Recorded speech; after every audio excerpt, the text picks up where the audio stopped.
The good old days, when Western leaders thought they had everything figured out, with sanctions, diplomatic pressure, confident smile, and we got this attitudes.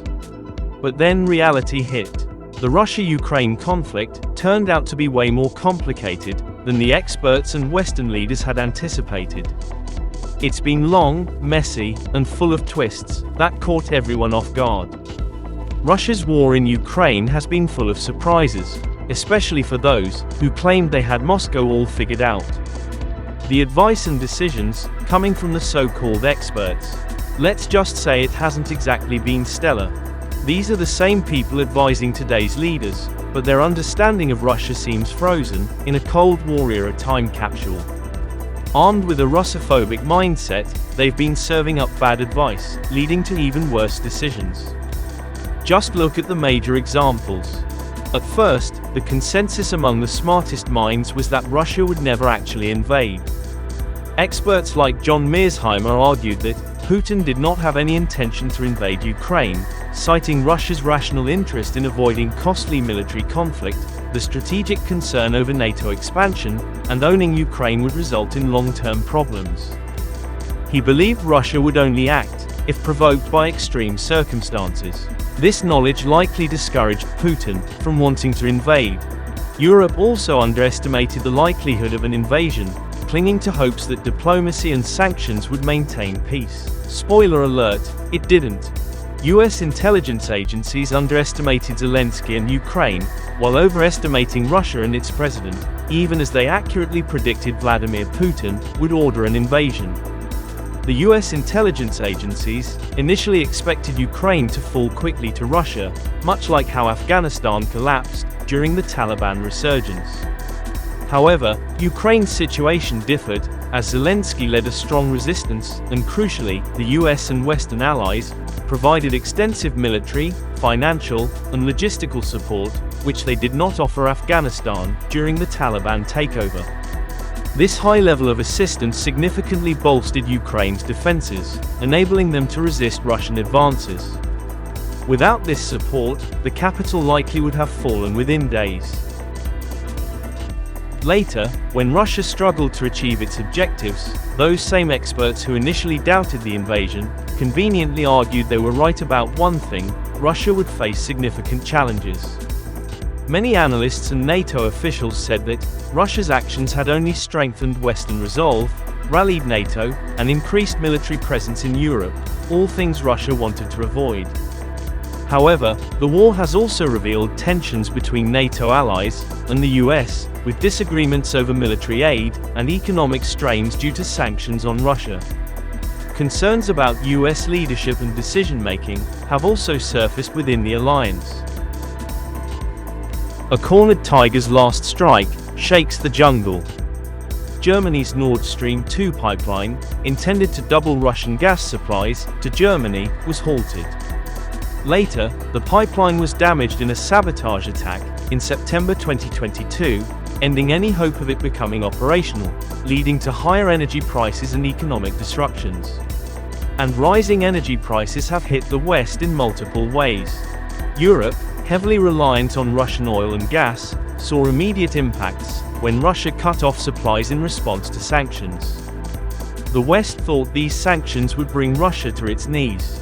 Instead, Russia diversified its trade, sold discounted oil to China and India, the central bank's timely intervention stabilized the ruble, Russia expanded its energy market presence in Asia, shifting a significant portion of trade to the yuan and ruble, reducing its reliance on the US dollar, and managed to keep its economy humming along.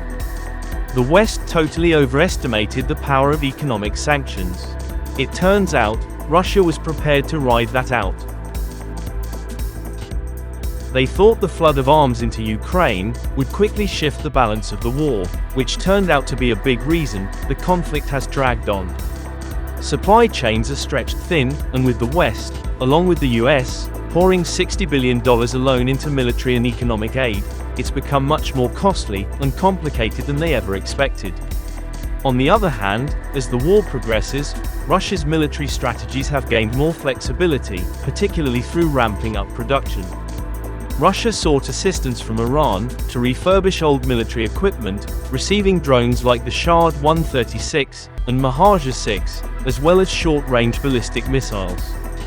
This partnership enhances Russia's combat capabilities and short-range ballistic missiles, allowing them to conserve longer-range missiles for strategic strikes deeper into Ukraine.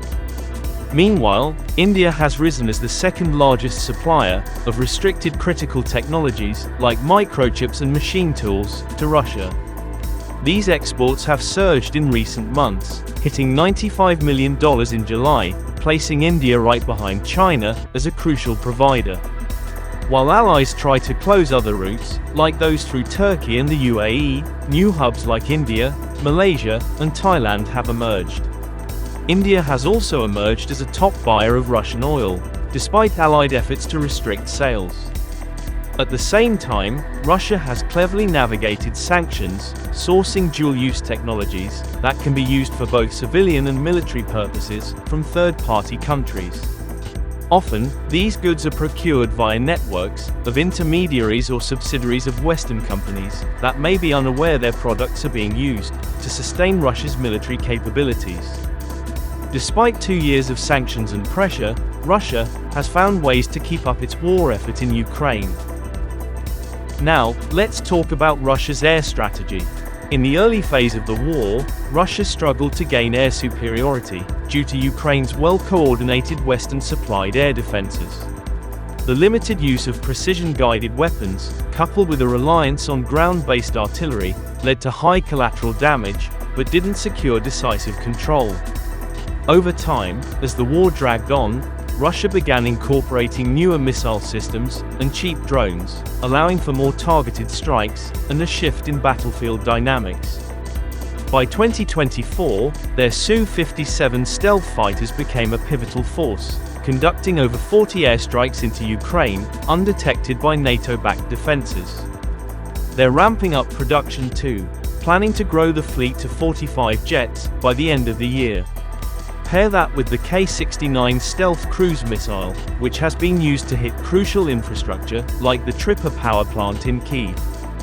The missile's stealthy radar-absorbing materials make it hard for defenses to stop. This shift in Russia's air power has made things tough for Ukraine. Even with NATO promising to send F-16s, Ukraine is now up against stealth fighters and precision-guided missiles that are a whole different level of threat. In short, Russia has adapted, found workarounds, and continues to apply pressure, and definitely not what the West had in mind when they started this. The experts got it wrong, the conflict's dragging on, and Russia isn't backing down anytime soon.